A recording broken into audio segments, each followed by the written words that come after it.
तर रक्षाबंधन सणाच्या पार्श्वभूमीवर नाशिकच्या मनमाडमध्ये राख्यांनी बाजारपेठ अक्षरशः सजली आहे।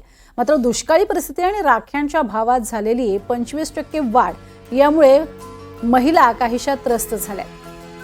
राख्या खरेदीकडे बहिणींनी पाठ फिरवली। मात्र आता लाडक्या बहीण योजनेचे पैसे बहिणींच्या खात्यावर जमा व्हायला सुरुवात झाली आहे, त्यामुळे बाजारपेठेत खरेदीला गर्दी व्हायलाही सुरुवात होती आहे। मनमाडच्या बाजारपेठेतनं आमचे प्रतिनिधी निलेश वाघ यांनी घेतलेला आढावा पाहूया।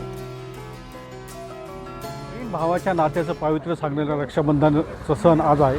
मी आता मनमाडच्या बाजारपेठेत उभा आहे। आपण या ठिकाणी बघू शकतो की रक्षाबंधनानिमित्त ही बाजारपेठ जी ती या ठिकाणी स्वस्तान दिसते। या ठिकाणी राख्यांचे जे दुकानं जे ते लागले आहेत। आता सकाळची वेळ असल्यामुळे हळूहळू आता लाडक्या बहिणी जे ते आपल्या लाडक्या भावांसाठी राखी खरेदी करण्यासाठी या ठिकाणी आता गर्दी करतील। या ठिकाणी आपण जर पाहिलं तर राख्यांची दुकान जे आहेत त्यात विविध प्रकारच्या राख्या ज्या आहेत त्या या ठिकाणी विक्रीसाठी दाखल झाल्या आहेत। खास करून जर आपण पाहिलं तर मोठ्या व्यक्तींसाठी मोत्याची आणि याच्या ज्या राख्या आहेत त्या या ठिकाणी आहेत। तसेच लहान मुलांसाठी ज्या घड्याळ असेल, डॉल असेल किंवा वेगवेगळे डिझाईनच्या ज्या राख्या आहेत त्या या ठिकाणी दाखल झाल्या आहेत। त्याला एक चांगल्या प्रकारची मागणी आहे। खरं तर आपण पाहिलं तर मनमाड आणि या परिसरामध्ये दुष्काळी वातावरण असल्यामुळे सुरुवातीपासून या ठिकाणी राख्या खरेदीकडे बहिणींनी जरा पाठच फिरवली होती। मात्र गेल्या 2 दिवसापासून राज्य शासनाच्या मुख्यमंत्री लाडकी बहीण योजनेचे पैसे या ठिकाणी यायला सुरुवात झाल्यामुळे या ठिकाणी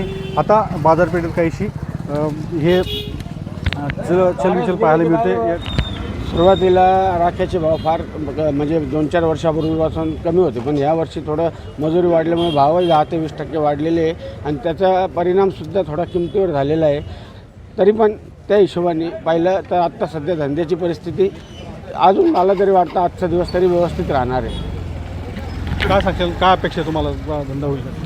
धंदा तर व्हायला पाहिजे, अपेक्षा तर लावूनच बसतो ना आम्ही येतो धंदा करण्यासाठीच येतो, तर आम्हाला अपेक्षा असतेच नाही। एकंदरीत जर आपण पाहिलं तर यंदा ज्या भावांमध्ये वाढ झाल्यामुळे कुठेतरी बाजारपेठेत शुकशुकाट होता। मात्र लाडकी बहीण योजनेचे पैसे आल्यामुळे बाजारपेठेत आता चलबिचल पाहायला मिळते, रेलचेल पाहायला मिळते आणि खरेदीला आता गर्दी व्हायला लागली।